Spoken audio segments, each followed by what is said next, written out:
Do you want to know how bad is the pre-patch Chloromancer in U10? Then I'll tell you. Hello and welcome to another JMP video. I'm your host JonNario, and today I'll be talking about the pre-patch Chloromancer. And yes, I did say bad. I didn't mention good.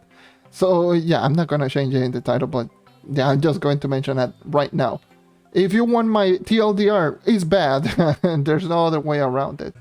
But yeah, this is going to be the pre-patch version. So if you're playing this after this character got reworked, so this will not apply to you and this will not matter to you. I will be mentioning for those technically who are just playing on Xbox and PlayStation. Because as of right now, I do believe only PC and Switch have it.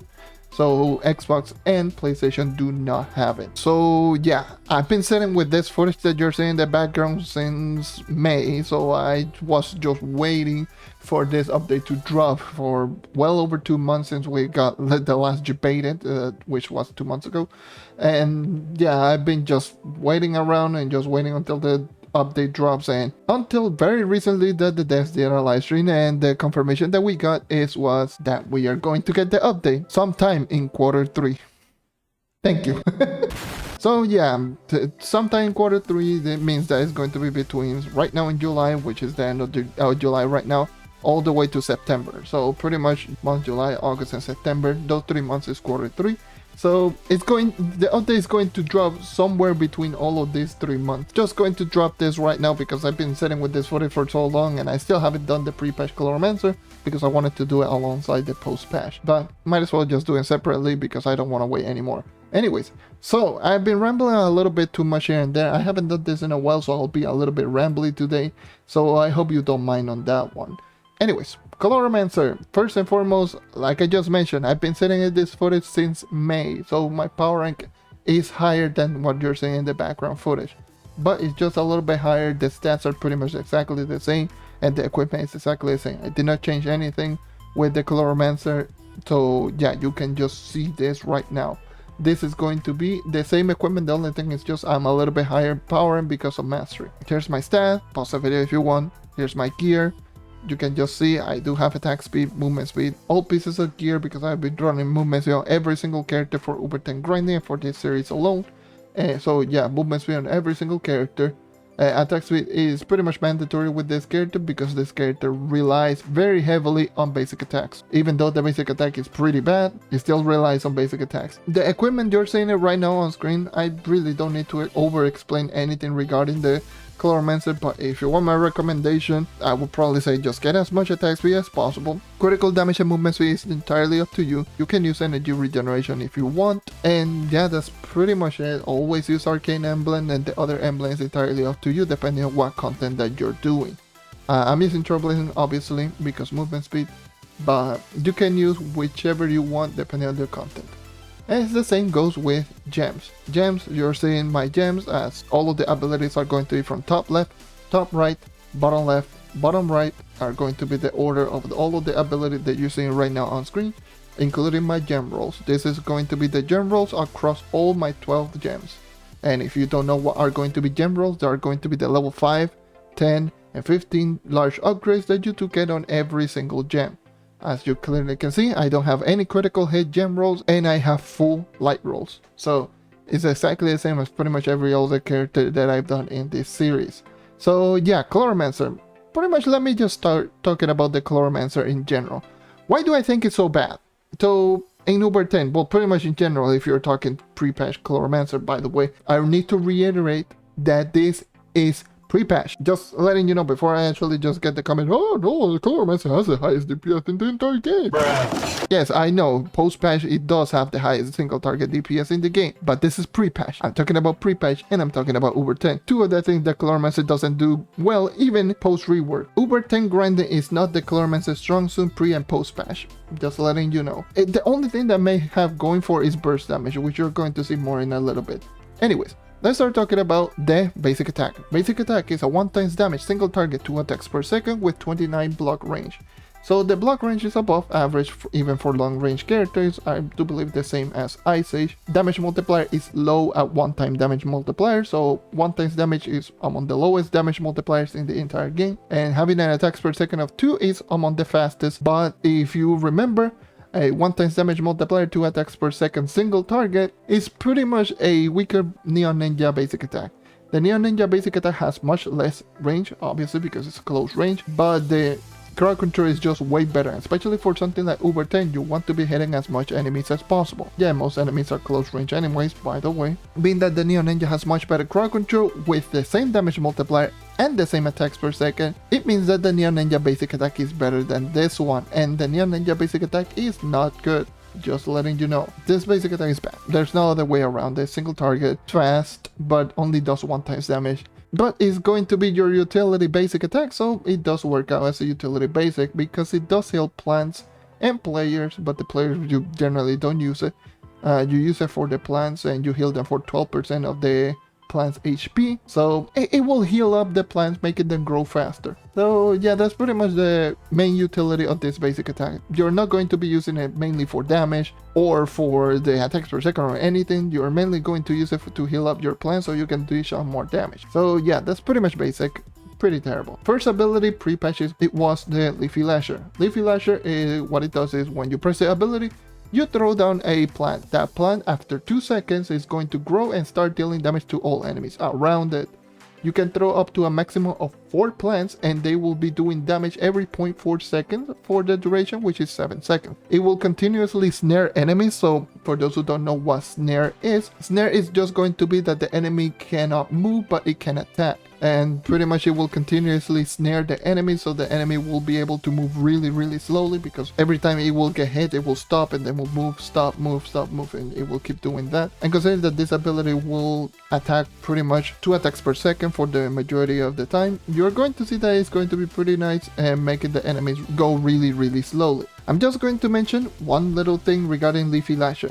Pre-patch version of Leafy Lasher has a limit of 4 plants. Also has a noteworthy detail that is very important to note, that is going to be if more than 1 plant is hitting the enemy, it's not going to count as more damage. It's just going to, one of those plants, if you throw 4 plants, one of them is going to dish out damage. That's it. Post-patch is no longer the case, but I'm just going to let you know that pre-patch it was the case. And it was one of the biggest weaknesses with this character, considering that you could throw 4 plants and only one of them dishes out damage. That was not good, and considering that the damage is not good either. So the damage is going to be a 2.15 times damage multiplier. It's not high. 2.15 times damage multiplier. It will attack every 0.4 seconds.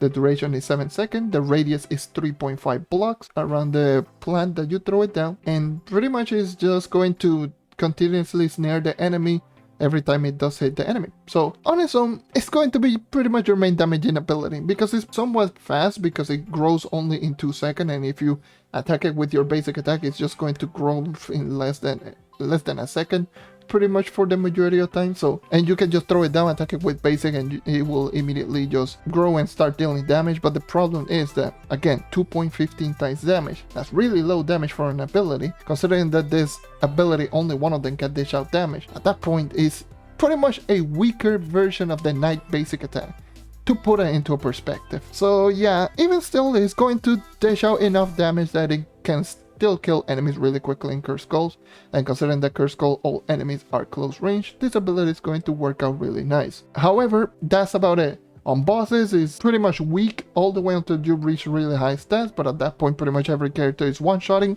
so this character is not going to be anything special this ability is not going to be anything special to kill bosses really quickly, because every character will be doing exactly the same thing. Considering that this is going to be your main damaging ability, is not good. So yeah, that's Leafy Lasher.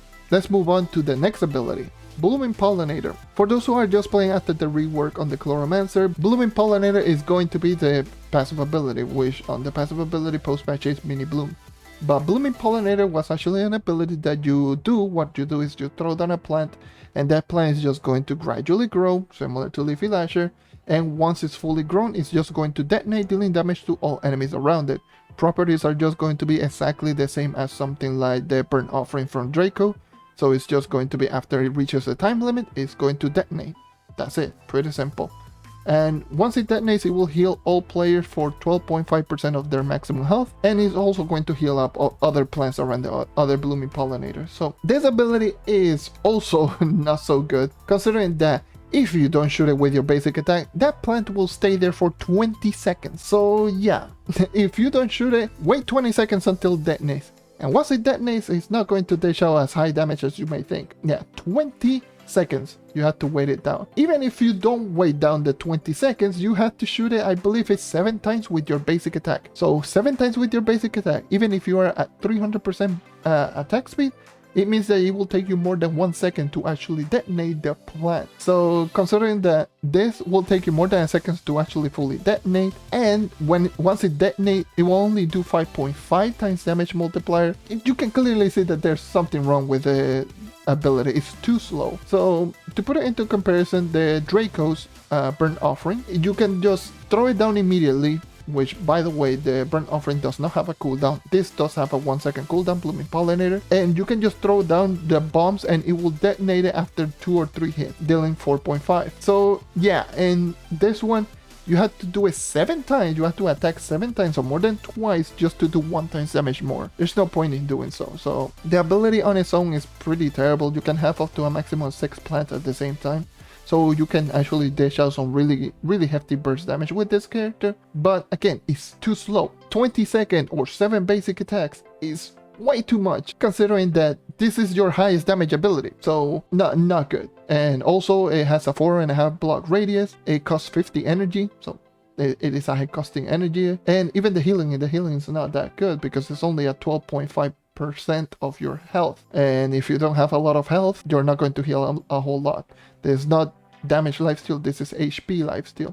So if it were much quickly after it got reworked, then yeah, I would see it being a little bit better, but it's still too slow. It's still a setup type ability that you have to throw it down, attack it with your basic until it detonates. So at that point, just use Fate Trickster and just press the glitter bomb twice or even 3 times and it will do more damage. Or something like the Night Spirit Squire, just press Spirit Squire twice or even once and it will just kill enemies much quicker than this will take. So yeah, it's not good. It can be quite fun, especially if you're just you're throwing down a bunch of plants before you activate a Cursed Skull, then you activate the Cursed Skull and then detonate Blooming Pollinators. It will definitely for sure kill regular enemies one shot, but again, too slow. At that point, other characters will just activate the Cursed Skull without any setup and kill it much quickly. Yeah, that's the Blooming Pollinator. Next up is going to be the ultimate ability. Oh my goodness, thank God that this got removed. The Soul Chaos. Soul Chaos is probably one of the most useless ultimate ability in the entire game. So this is an ultimate ability, so what it does is when you press the ability, you're going to throw down a random number of Leafy Lasher and Blooming Pollinator, and you will throw them every half a second for 5 seconds. So you will throw down a total of 10 plants. This is a random number of all of the regular ability plants, the plants that you're already spamming. This is going to throw down a random number everywhere every half a second. That's pretty terrible. It's not like you will literally throw down 10 plants immediately. It will just throw down gradually, one by one, and it will be just much slower than you just throwing down the plants yourself. And considering that it will throw them randomly, it will throw the plants at random and a random amount of plants. So you can easily just get 10 Leafy Lashers and the maximum is 4, so 6 of them will disappear. So you can get that, or you can just get 8 Leafy Lasher, 2 Blooming Pollinators, and that's pretty much a wasteful of an ult. And you have to keep in mind that the ultimate ability throws them randomly. It doesn't throw them where you're aiming, like the plants that you actually throw them, because the plants that you throw them where you are aiming. Those will just go randomly everywhere, so making them more difficult to actually just power them up with your basic attack. So yeah, this ultimate ability is useless, and considering that it has one of the longest cooldown, well, tied for the longest cooldown in the entire game at 50 seconds. No. This is not a good. This is a terrible ultimate ability. Not going to put that anywhere else. This is just a terrible ultimate ability, and you have to keep in mind this ultimate ability does not proc the chances of activating or getting yourself the class gem ability, which I'll start talking about it right now. The class gem ability, Green Gatling. For those who are playing post-patch, this is actually your first ability. This is the cactus that you throw it down, and it will shoot enemies. If you're very familiar with that, this is going to be the previous class gem ability.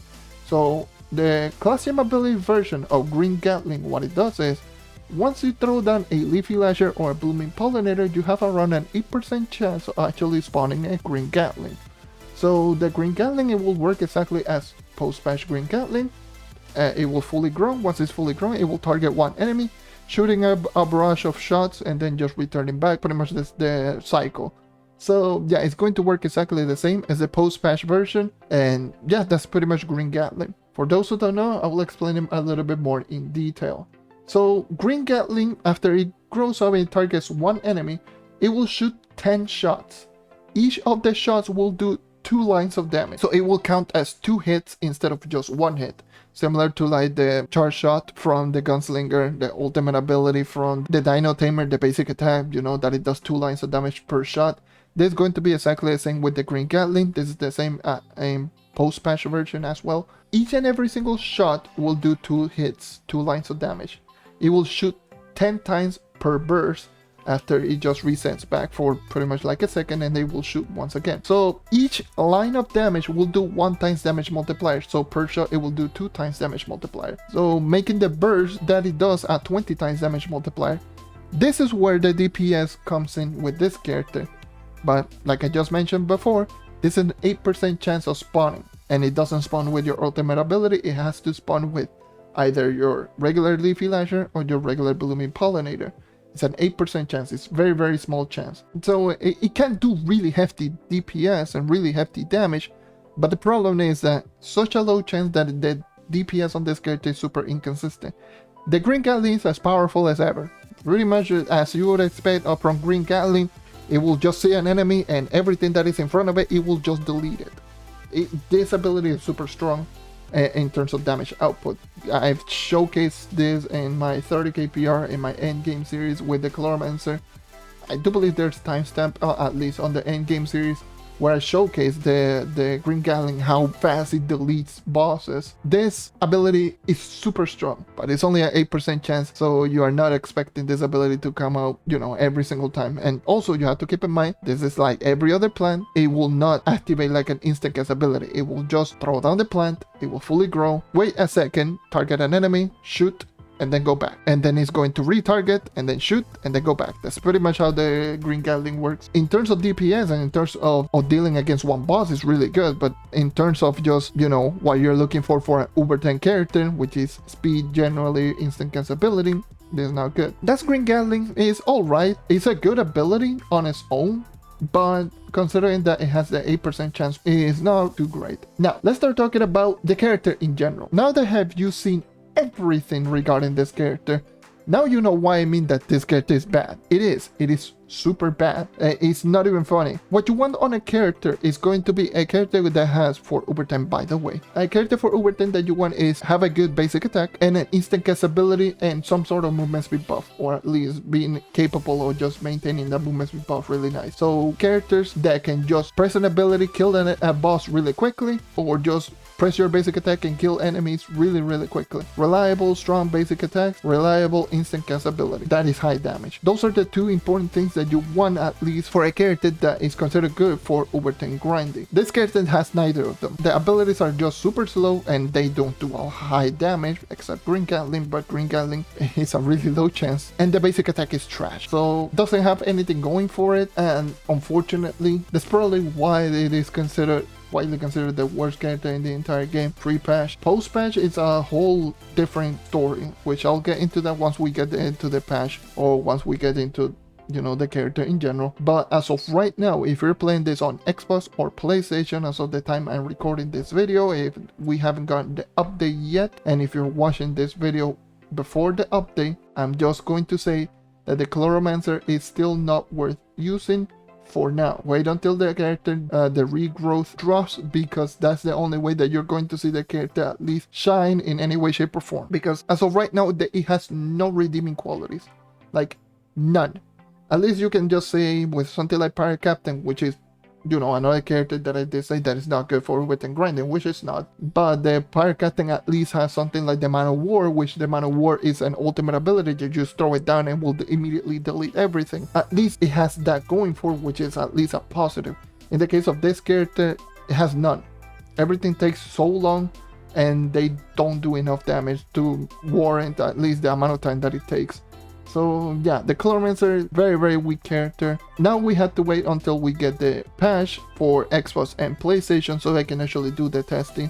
With the character, probably I might end up just going with a fully maxed out, fully augmented Chloromancer, because I want to have at least the Chloromancer for bosses. because that's going to be the only thing that it's going to be good for. But as of right now, ignore this character. If you are going to use it for fun, use it. I'm not going to sit here and just say you cannot use the character. You can make any character work. As long as you have enough stats, you can make any character work. But if you want effectiveness, this is not the character for you. This is not a character for anyone really. So just use it if you want to have a little bit of fun with the character. If you enjoy the character, use it. But if you want effectiveness, just ignore it and use another character. Anyways, that's going to be everything for me. Thank you for watching. Thank you for sticking around. As always, normally I'm not this negative with any of the characters, because I like to find at least a good quality regarding the characters, but the Chloromancer does not have any good quality, so it's very, very difficult to actually just talk about it like this. But yeah, thank you for watching, thank you for sticking around. As always, leave a like, subscribe for more content like this, and I hope to see you guys next time. Take care, and keep on hunting, and stay tuned for the next 2 episodes, which are going to be post-rework Chloromancer and the Bard. Once they drop on console, I'll try to do them as well. See ya.